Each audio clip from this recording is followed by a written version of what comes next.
देखिए, चाहे कोई भी छोटा या बड़ा सिंगर हो, उसे टॉप में जाने के लिए केवल बड़े बड़े ट्रेंडिंग चैनल की ज़रूरत नहीं पड़नी चाहिए और बहुत सारे गानों की भी लगातार रोज़ गानों की भी ज़रूरत नहीं पड़नी चाहिए।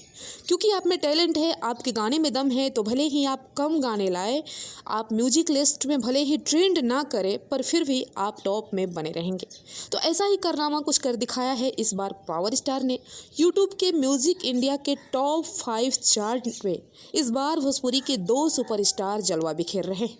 अब आपको तो पता ही है कि खेसारी यादव जी हमेशा टॉप में बने ही रहते हैं यूट्यूब के म्यूजिक इंडिया चार्ट में, क्योंकि वो लगातार उनके गाने भी ज़्यादा आते हैं, तो जिसके जितने ज़्यादा गाने आएंगे उसके व्यूज़ भी ज़्यादा आएंगे।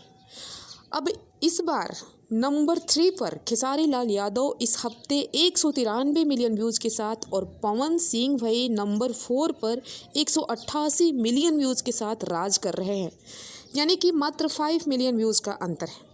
अब इसमें सबसे ज़्यादा जो देखने वाली बात है वो ये है कि खेसारी जी की तुलना में पवन जी के गाने मुझे लगता है कि बहुत ही कम आते हैं और होली में भी 7 या 8 गाने केवल आए हैं। फिर भी रेटिंग में पवन सिंह का 34% का उछाल आया है और डायरेक्ट नंबर 4 पर अभी राज कर रहे हैं। अगर ऐसे ही 1-2 गाने लगातार उनके सप्ताह में केवल 1 गाने आते रहे तो मुझे लग रहा है कि वो टॉप में हमेशा ही ऐसे टॉप 5 में बने रहेंगे। अब इसका सबसे बड़ा कारण है हरी हरी ओढ़नी, धनी हो सब धन, लाल घाघरा और पाँचे के नाचे अइहा जैसे ब्लॉकबस्टर गाने, जो होली हो या दिवाली लगातार सबसे ज़्यादा बज ही रहे हैं। फिलहाल हरी हरी ओढ़नी तो 322 मिलियन पार कर गया है और एक चैनल पर 200 मिलियन व्यूज़ भी क्रॉस कर गया है।